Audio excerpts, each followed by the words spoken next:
अब हम एक क्वेश्चन बनाएंगे जिसमें हमारा क्वेश्चन बोल रहा है कि एक अविनाश नाम का लड़का है जो चल रहा है 8 मीटर पर सेकेंड की स्पीड से, और उसके अगेंस्ट में अपोजिट में एक फ्रिक्शनल फोर्स लग रहा है जो है 10 न्यूटन का। और उसके साथ साथ एक और लड़का चल रहा है कपिल, जिसका वेलोसिटी 3 मीटर पर सेकेंड है, और उसकी जो अपोजिट जो फोर्स लग रही है, फ्रिक्शन फोर्स लग रही है, वो 25 न्यूटन है। तो अब हमको बताना है इसमें से कि किसकी पावर सबसे ज़्यादा होगी। तो पावर का फॉर्मूला होता है work upon time.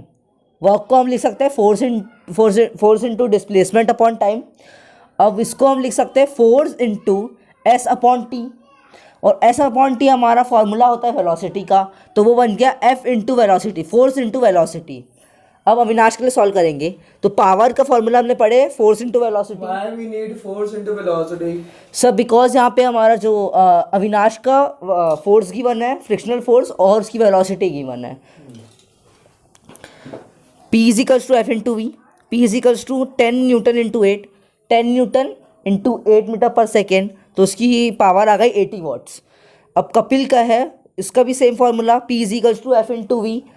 P is equals to Kapil का फ्रिक्शनल फोर्स 25 है और उसकी जो वेलोसिटी है वो 3 है, तो उसका P इज इक्वल 75 वॉट हो जाएगा। हैंस अविनाश की जो पावर है वो कपिल की पावर से बड़ी है। सो और नेक्स्ट क्वेश्चन में हम लोग को निकालना है पावर दोनों केसेस के लिए। फर्स्ट केस में हम लोग को मास गिवन है 1.0 ग्राम और वेलोसिटी 0.5 मीटर पर सेकेंड, और सेकेंड केस के लिए मास गिवन है 250 ग्राम और वेलोसिटी 0.5 मीटर पर सेकेंड।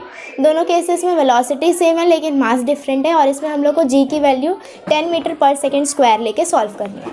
अब फर्स्ट केस के लिए हम लोग को पावर निकालना है, तो हम लोग को पावर का फॉर्मूला पता है कि वर्क डन अपॉन टाइम, और वर्क डन का फॉर्मूला होता है force into displacement upon time. तो यहाँ से हम लोग को पावर का फॉर्मूला मिल जाता है फोर्स इनटू वेलोसिटी। तो पावर का फॉर्मूला फोर्स इनटू वेलोसिटी। अब force is equals to mass into acceleration.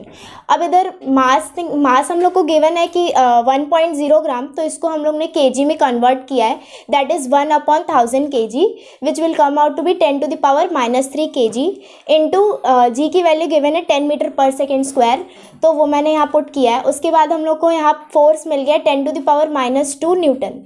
अब पावर में हम लोग ये वैल्यू पुट करेंगे फोर्स का और वेलोसिटी का भी, तो हम लोग को यहाँ आंसर मिलेगा 0.005 वॉट।